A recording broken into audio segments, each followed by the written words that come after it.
होता है, क्योंकि किसी का भी हृदय, मान लो किसी भी जीव जंतु को आप कष्ट दें और उसका हृदय आह भर जाए तो वो आह वज्र की लीक है, तुम्हें भोगना पड़ेगा। वो आह किसी की ना लेना जिंदगी। कोई ऐसा कोई आह भर करके कह दिया तुम समर्थ हो, हम तो कुछ कर नहीं सकते, और अंदर से दुखी, फिर तुम्हारी सामर्थ्य काम नहीं करेगी, मिट्टी में मिला देगी। ऐसा नहीं कि आप जो कर रहे हैं कोई देख नहीं रहा, कोई हिसाब किताब नहीं, जो कर रहे हैं अवश्य में भोक्तव्यम। बहुत सावधान। जीव स्वयं नित्य निरंतर कर्मों के जाल को रच रहा है और अपने आप को बांध रहा है। आपको मुक्त होना है, बंधना नहीं है। जीव का जन्म कर्मों के अनुबंध से होता है, कर्मों के बंधन से होता है, और उसको अपना ऋण चुकाना होता है। कर्मानुबंध ये बहुत सूक्ष्म विषय है। जैसे आप जिस परिवार में जन्म लिए हैं तो उस परिवार के लोगों से आपका ऋण है, इसलिए उसी परिवार में आप आए हैं, और ऋणानुबंध उसको बिना चुकाए या बिना वसूल किए आप वहां से जाएंगे नहीं। आपको लेना है तो वसूल करना है, और देना है तो चुकाना है। ये पूर्व के जन्मों से निश्चित किया गया है। जैसे किसी के यहां पुत्र हुआ, जन्म से ही पैसा खर्चा शुरू हुआ, जो बड़ा हुआ तो उद्दंडता के द्वारा मार पूरे परिवार को क्लेश पर क्लेश देता चला जा रहा है। ये तुम्हारे कर्म का फल है। या ऐसे शक्तिहीन बुद्धिहीन ऐसे पागल पूरे जीवन सेवा करो, तुमसे अपना हिसाब चुकाने के लिए वो आया है। अब परिवार के जो सदस्य जुड़े आके, मतलब पत्नी आते ही पूरी हृदय में आनंद, परिवार में आनंद, और जीवन भर वो आनंद ही सुख देने के लिए उसका जन्म हुआ। वो अपना ऋणानुबंध मुक्त, और आते ही भयंकर क्लेश खड़ा कर दिया, बीच में दीवाल और झगड़ा वैसा, फिर अतरे दिन मारपीट शुरू, कलह अशांति, पूरा जीवन नरक हिसाब करने आए। यहां ऋण चुकाए बिना कोई जा नहीं सकता, ऋण चुकाना पड़ेगा। किसी का ऋण वसूल करना है तो किसी को ऋण चुकाना है, दोनों काम करने होते हैं। अनेक जन्मों में अनेक लोगों के साथ हमने जो बर्ताव किए हैं, अच्छे या बुरे, वो होंगे। अब किसी आदमी को हम जानते नहीं, अचानक मिला, अचानक टक्कर लगा और मार पीट गाली गुप्ता सब कर दिया, चुपचाप सह लो। क्यों? ये आपका हिसाब है, पूर्व का हिसाब। हमारा उससे कोई द्वेष नहीं, कोई संकल्प नहीं। अचानक घटना घटी और हमसे द्वेष करने लगा, हमें पीटने लगा, हमें गालियां दे, ये हिसाब है, चुपचाप सह जाओ। अपने घर का भाई ही भारी दुश्मन बन गया और क्लेश हिसाब है।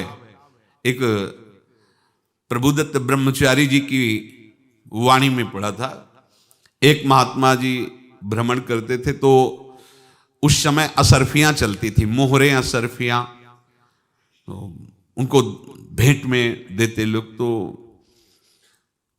या तो ठाकुर सेवा में लगे तत्काल, या संत सेवा में तत्काल लगे, उसका संग्रह करके डोलना ये ठीक नहीं है। बैरागी के लिए सिद्धांत में ये ठीक नहीं है। तो जब 2, 4, 6, 8 ऐसे मोहरे हुई तो उन्होंने विचार किया कि और भ्रमण करके जब काफी मोहरे हो जाएंगी तो प्रयागराज में जब कुंभ पड़ता है, एक बार पूरे सब अखाड़े के संतों को, अलग अलग संप्रदाय सब संतों को बुलाएंगे और सबको पुआएंगे। अब साधु है तो यही विचार करेगा, और क्या विचार करेगा। तो उन्होंने ऐसे डंडा बनवाया, बेंत, जो ऊपर से चूड़ीदार और भीतर पोला, और मोहरे उसमें डालते गए, और भ्रमण, जहां जहां श्रद्धालु भगत थे सबके यहां जाना, और इच्छा रखना कि एक मोहर तो दे ही दे दक्षिणा में। कामना कोई भी हो वो बांधती ही है, ध्यान रखना।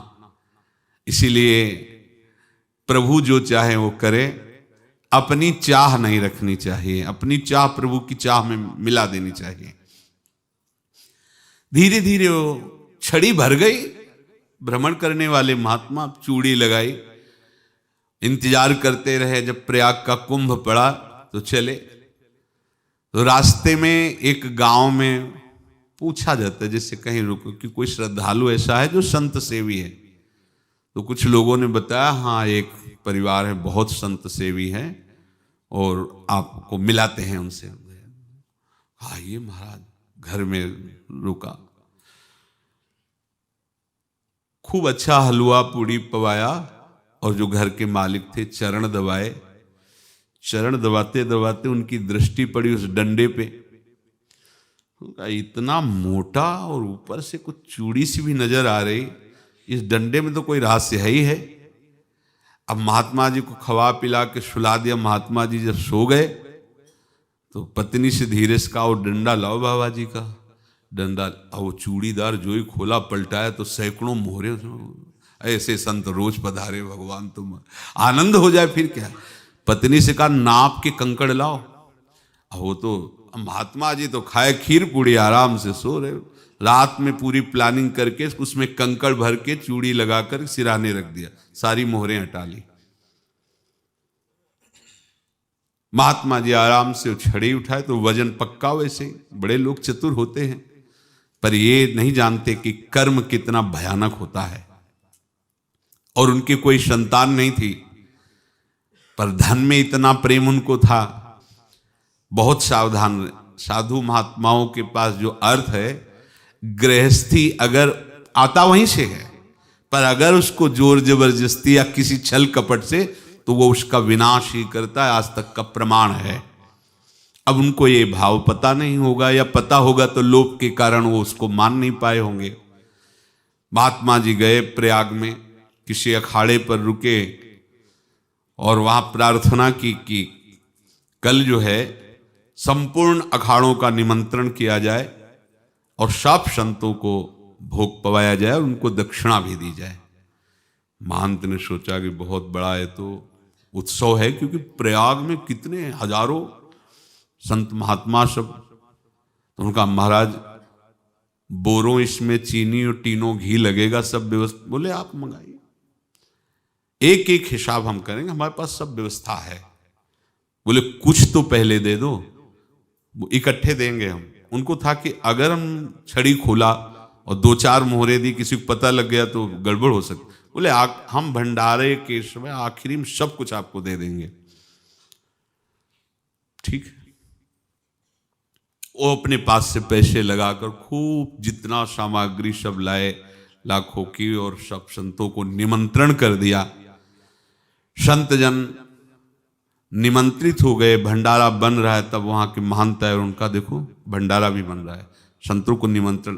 अब आप अर्थ की व्यवस्था कीजिए, क्योंकि इतनी बड़ी हमारी सामर्थ्य नहीं थी जितना हमने किसी तरह हमने व्यवस्था की। अब मुझे अर्थ चाहिए, तभी आगे की व्यवस्था बढ़ेगी। संतों को दक्षिणा देंगे और जिनसे अर्थ लिया उनको दे। देखो रसोई बन गई है सब।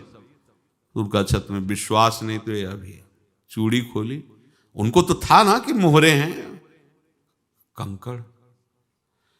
तो जैसे कितना उनको सदमा लगा होगा, हजारों संतों का निमंत्रण, रसोई बन, मतलब संत हो के छल कपट।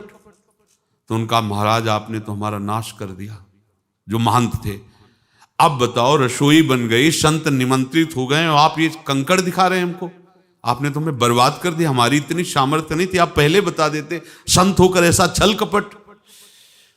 अब वो बोले तो क्या बोले, क्योंकि उनको पता था कि मोहरे हैं इसमें। अंदर से उनका चिंतन गया उसी सेठ के पास, अच्छा ऐसा धोखा हमारे साथ किया, भोगोगे तुम। ये जो निकलता है ना भोगोगे, ये अकाट्य होता है। क्योंकि किसी का भी हृदय, मान लो किसी भी जीव जंतु को आप कष्ट दें और उसका हृदय आह भर जाए तो वो आह वज्र की लेख है, तुम्हें भोगना पड़ेगा। वो देखो भीष्म जी को भोगना पड़ रहा है ना। सांप को ऐसे धनुष की नोक से उठाया और बंबूल के कांटों के ऊपर फेंक दिया, कई दिन तक शेदा हुआ, वो आह भर करके मरा। तो आपको 6 महीने बाणों की सैया पर आह किसी की ना लेना जिंदगी में। कोई ऐसा कोई आह भर करके कह दिया तुम समर्थ हो, हम तो कुछ कर नहीं सकते। और अंदर से दुखी फिर